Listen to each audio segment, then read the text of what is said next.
അപ്പൊ ഇന്നത്തെ പരിപാടി 4 മുട്ട വെച്ചിട്ടാ. മുട്ട വെച്ചിട്ട് ഒരു അടിപൊളി സംഭവം ഉണ്ടാവും. മുട്ട നമുക്ക് ഇതുപോലെ ഇറക്കി കൊടുത്തിട്ട് നമുക്ക് പുഴുങ്ങാൻ വെക്കണം കേട്ടോ. ഒരു ജാറിൽ വെച്ചിട്ടുണ്ടല്ലോ, ജാറിലേക്ക് നമ്മൾ ഇട്ട് കൊടുക്കുന്നത് ഒരു 15 ചോള ഉള്ളിയാണ്. ഇതുപോലത്തെ ഒരു കഷ്ണം ഇഞ്ചി എടുക്കുക, ഇഞ്ചി ഇതിലേക്ക് ഇട്ട് കൊടുക്കാം. പിന്നെ എരിവിനനുസരിച്ച് മുളക് എടുക്കാട്ടോ. നമ്മളുടെ 1.5 പീസ് മുളക് ഇട്ട് കൊടുത്തിട്ടുണ്ടോ. കാടുപടലം ഇനത്തിൽപ്പെട്ട മല്ലിച്ചപ്പ്. ഈ മല്ലിച്ചപ്പ് ഇതുപോലെ കുമുകുമാന്ന് പറഞ്ഞ് നമ്മുടെ മിക്സിയുടെ ജാറിലേക്ക് ഇട്ട് കൊടുക്കാം. പക്ഷേ കരിവേപ്പിന്റെ ഇലയാണ് നമ്മളിലേക്ക് ഇട്ട് കൊടുക്കുന്നത്. കരിവേപ്പിന്റെ ഇല ഇതുപോലെ വിതറിയിട്ട് കൊടുക്കാട്ടോ. നമ്മൾ ഉപ്പും പാത്രം എടുത്തിട്ടുണ്ടല്ലോ, ഉപ്പും പാത്രം ഇതുപോലെ തുറന്നിട്ടുണ്ടല്ലോ, ഉപ്പ് ഇതുപോലെ പാകത്തിന് ഇതുപോലെ എടുത്ത് വായി കോരി എടുത്തിട്ടുണ്ടല്ലോ. സാൾട്ടി ടു ടേസ്റ്റ് ആയിട്ട് ഇതുപോലെ വിതറിയിട്ട് കൊടുക്കാം. നമ്മുടെ മിക്സിയുടെ അടപ്പെടുക്കുക, അടപ്പും വെച്ച് ഇതുപോലെ അടച്ചു വെച്ചിട്ടുണ്ടല്ലോ. 2 കറക്കാണ്ട് കറക്കി കഴിഞ്ഞിട്ടുണ്ടെങ്കിൽ ഫാസ്റ്റ് അടിച്ച പേസ്റ്റ് ആയിട്ട് സൂപ്പർ ആയിട്ട് ഇട്ടുണ്ടോ. ഈ ഒരു പരുവത്തിനുണ്ടല്ലോ സംഗതി അടിച്ച് കലക്കി പമ്പരം കറക്കി എടുക്കാട്ടോ. ഇതുപോലെ ഒരു പാത്രത്തിലേക്കാണ് മാറ്റി വെച്ചിട്ട് ഇപ്പൊ കാണിച്ചാട്ടോ.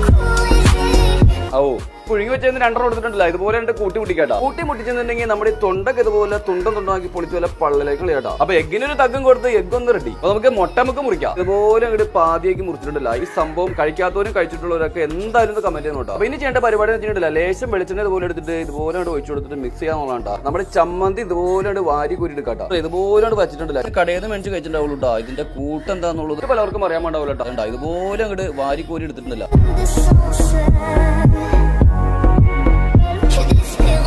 അടിപൊളി കേട്ടോ. സാധാരണ നമ്മൾ ഈ മുട്ടയിൽ ചമ്മന്തി വെച്ച് കഴിക്കാനുള്ള കടയിൽ പോയി ആ സെയിം ടേസ്റ്റ് തന്നെ കേട്ടോ. Must try.